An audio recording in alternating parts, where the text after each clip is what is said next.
And I always knew there was something powerful in me, but I never really bothered about it, and plus I wasn't sure who to pray for. So that carried on for a while until when I came to London.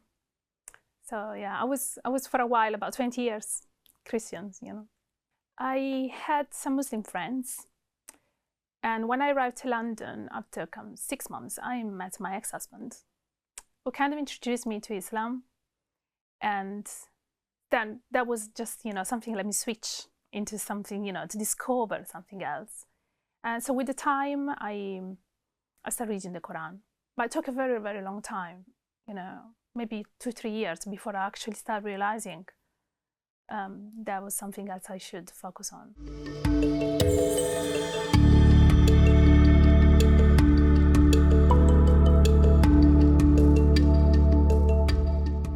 Assalamu alaikum. My name is Fedrika. I am Italian originally, and I was born as a Christian, and I reverted to Islam around 15 years ago. I wasn't a practicing Christian at all, actually. I mean, my family always, invite me to go to the church just for special occasions, and I haven't even done the Christian studies, the Bible lessons. But I did grow up with it as a culture, as a Christian, in the family.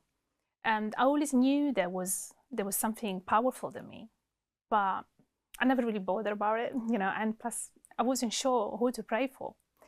So that carried on for a while until when I came to London. So yeah, I was for a while, about 20 years, Christians, I had some Muslim friends, and when I arrived to London after 6 months, I met my ex-husband, who kind of introduced me to Islam. And then that was just, something let me switch into something, to discover something else.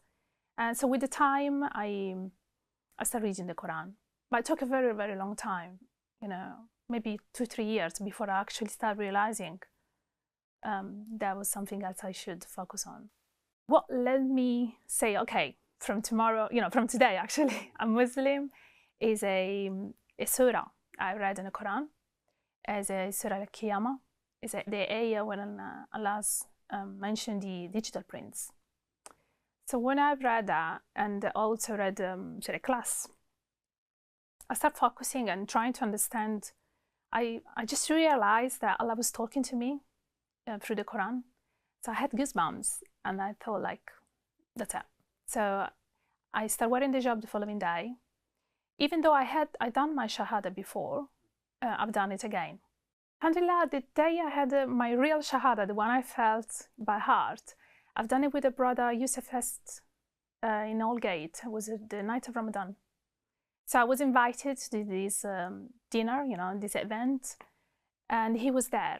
So I've done it with, he will definitely not remember, but I do. So there were different kind of, sisters from different backgrounds, and I've done it with him again, just live. What would I suggest new Muslims? Because, I've been a Muslim and I've been rocking because, I'm coming out from a divorce. I was married to a Muslim man who was not practicing. So I've been having a challenging journey in Islam. And I was also my mum.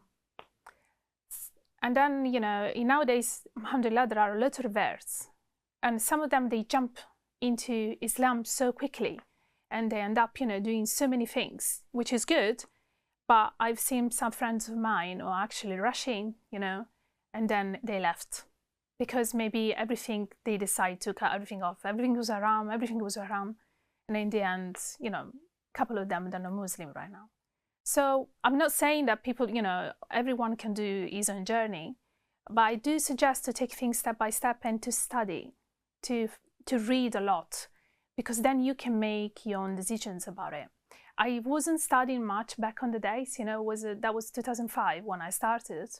Internet was different, and the communication between, there was not much social media, there was not even YouTube in this time. So today we have these kind of platforms where we can rely on it. And I do suggest to search before, just to say, I belong to, I want to be a Sunni, I want to be this, some of them, they just follow, maybe they don't know what they're doing and they just practice, preaching. So I do recommend, yes, to wear the hijab, of course, to pray, but do not rush too much, because then I'm concerned, you know, I saw sisters covering and then I saw them not covering. So I do recommend just to focus on the studies and trying to find the right friends and the community as well.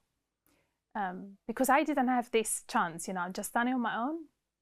I going to Morocco, and plus I had a husband at that time, so that was different, you know. You follow a kind of the culture that you married to, not because you want to, but just that's what happens. You kind of get involved, isn't it?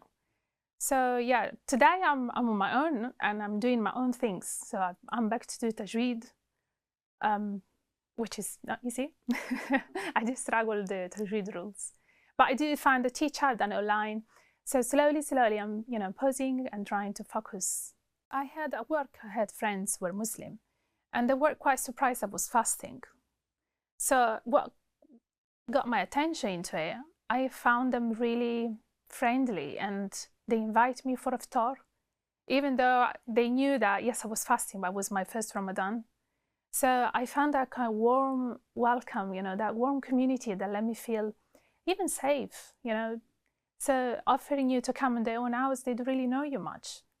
That kind of open mind that really made me feel just comfortable. And so that was my first Ramadan, and that was my manager actually. And she said, yeah, if you're fasting, just come to eat with my family. And I felt so nice about it, you know, it was such a different experience. Plus I was here on my own, because my family was in Italy. And luckily Ramadan was around, Maghreb was early in this time, it was winter. So that was much easier for me, alhamdulillah, easier for me to start off, you know, my first Ramadan. Everything was just different. And every year I've done it, I was feeling more stronger to do it. I started fasting the same year because that was December 2004, I remember. And I started fasting. I was invited to fast by my ex-husband, telling me, do you want to try to fast? And I said, yeah, why not? I mean, 4 o'clock. You know, and I fast the first day and I fast, you know, the whole month. And I stopped eating pork in that year as well. So I found it very beneficial, not only spiritually, but also mentally, physically. And I said, yeah, I can fast. I mean, it's, you know, there's always a time when you feel a bit more dizzy. But then I crossed over that bit and I found it very easy to fast. And plus at work, I found people that were fasting, and there was no Muslims, no fasting. So there was a kind of, you know, I found so many different things into it that I would possibly never find in Italy, a situation like that. So that was new for me because it was my first year in UK, and I was fasting as well. So I was a bit overwhelmed by all the situation around me, I guess, you know, but it was good. I got good memory for that. I can say when I fast in Morocco, when you fast in a Muslim country, and it's something I really wanted to do. So that was maybe 7 years, 8 years ago. Fasting in a Muslim country makes you feel, you know, more involved into it. You hear Adhan, all the shops are closed in the morning, and plus I was fasting with the family. So everyone was fasting, and I guess maybe some people, you know, some of the family members in a bad mood, but it was really nice to cook all together with the family, and I let the children get ready for Eid. I think I wish I could share this with my family, because obviously it's not something they are interested in and they don't think it's really necessary to do it. But I think my mom tried to fast one day. But, you know, the way they fast is just to prove it. Yes, I can do it, you know, but it's not something which recently been found. You know, there's a lot of people now doing the diet through fasting. It was just the last couple of years I heard so many people start fasting just because they want to lose weight. And so, as you know, it's one of the best things you can do to your body, you know, just to stay away from it. I got, good memories, especially from Morocco. The challenges, I guess, is the one we all face, you know, between door, you know, 2, 3 o'clock, when we all get tired and thirsty. Yes, I mean, tiredness, I guess, is one of the trickiest things you can go through. But also, I mean, once you cross that bit and you know that you can, you know, carry on, then it's okay. I guess, you know, work as well helps when you go out, because staying at home too long doesn't help really. And I know a lot of people suffer from headaches. There are so many different kinds of challenges, but you know, the more difficult is the challenge, the highest is the reward. So I don't know, I could say that do never give up. Yeah, if you don't have, unless you've got medical conditions, obviously. Yeah, it's a great thing to do, mashallah. I had a bit of support for that. At work, and my ex-husband, yeah, we were fasting, so I do remember the cooking. I mean, there was a kind of I wasn't really praying yet. I must have prayed twice, but I was just doing it that way. I mean, nobody really told me you should also pray, that, you know, it's actually related, you know, they go together. But I did fast anyway, and it was okay. I mean, the support I had, it was also just let me feel welcome at work as well, you know, let me feel, oh, that's good, you're fasting, you know, that's nice, she's fasting, oh look, you know, people pass the word and saying this, so I felt like, you know, even praised, and that was a nice thing. Actually, it did help me a bit. Yeah. When I hear, oh, you know why we don't eat pork, because of this, you know, or oh, that's not good, so I start wondering, you know, because I was still eating pork. I never really drink alcohol, but the pork, yes, because in Italy ham is something, you know, very popular, you know.